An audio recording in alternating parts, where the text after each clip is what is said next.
শয়তান একইভাবে দুই সিনার মধ্যে লাথি মারতে থাকে। প্রশ্ন আসতে পারে, হুজুর দুইটা শয়তান একইভাবে লাথি মারলো, ব্যথা তো নাই লাগা? আপনি মুসলমান, সৃষ্টির শ্রেষ্ঠ জাতি, শয়তান আপনাকে লাথি মারবে এটা ব্যথার জন্য না, এটা শয়তান আপনাকে অপমানের জন্য লাথিটা মারছে। বুশকে কি সাংবাদিক জুতা দিয়া বাড়ি দিছিল? খালি দেখাইছে। আপনাকে সবাই হাত দিয়ে সালাম দেয় আসসালামু আলাইকুম। কোন ব্যক্তি যদি জুতাটা তুলে বলে আসসালামু আলাইকুম, আপনার রাগ উঠবে না? উঠবে না? এটা কি আপনার জন্য অপমান বোধ কিনা? সবাই তো হাত তুলে সালাম দেয়, আপনার জুতাটা তুলে সালাম দিলেন, এটা হলো না তো। এই জন্য ভাই, পীরের দরবারে গান, দুল, তবলা আছে না নাই? এগুলো হক্কানি পীর নয়, এগুলো হচ্ছে মুশরিক।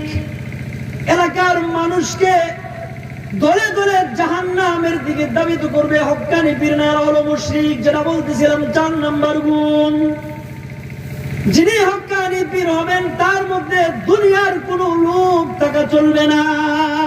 কোন আলেম, কোন পীর সাহেব দুনিয়া প্রত্যয় হতে পারবে না। দুনিয়া আখিরাত বরাবর সাওয়া সাওয়া। আজকে এই পীর সাহেবরা হাদিয়ার জন্য গরু আগের থেকে বাজেট রাখে, খাসি গরু মুরগি আগের থেকে বাজেট রাখে, এমনকি মা বোনদেরকে তাদের স্বর্ণ অলংকার গুলো তারা পরোক্ষভাবে দাবি করে আছে না নাই? আপনারা কি বুঝতেছেন আমার কথা? এই জায়গাগুলো এখন নষ্ট হয়ে গেছে, মানুষের মধ্যে লোভ চলে আসছে। লোভ। কাবে আহবার একজন ইহুদিদের পণ্ডিত ছিলেন। হযরত উমর রাদিয়াল্লাহু তাআলা আনহুর জামানায় তিনি মুসলমান হয়েছেন। আগের পূর্বের খ্রিস্টানদের কিতাবগুলোর হাফেজ ছিলেন। তিনি হযরত উমর রাদিয়াল্লাহু তাআলা আনহুকে এসে জিজ্ঞেস করলেন, মান আরবাবুল ইলম, আলেম কে আলেম, পীর কে পীর, মান আরবাবুল ইলম। হযরত উমর কাবে আহবারকে এই কথা জিজ্ঞেস করলেন, কাবে আহবারকে জিজ্ঞেস করলেন ইহুদিদের পণ্ডিত। উমর তাকে জিজ্ঞেস করে, মান আরবাবুল ইলম, আলেম কে আলেম।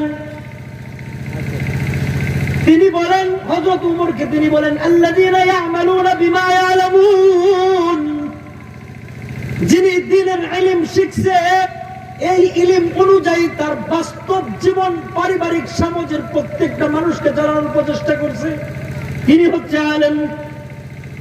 আল্লামা বদরুদ্দীন আইনি বুখারীর শরহ লিখেছেন, তিনি এই কথাটাই বলেছেন, তিনি হচ্ছে আলেম।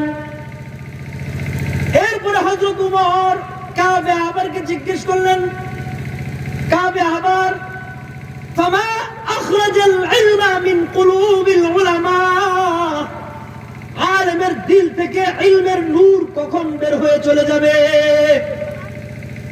এরপরে যে কথাটা বলছেন, এটা আমাদের জন্য চরম লজ্জা, পরিতাপ।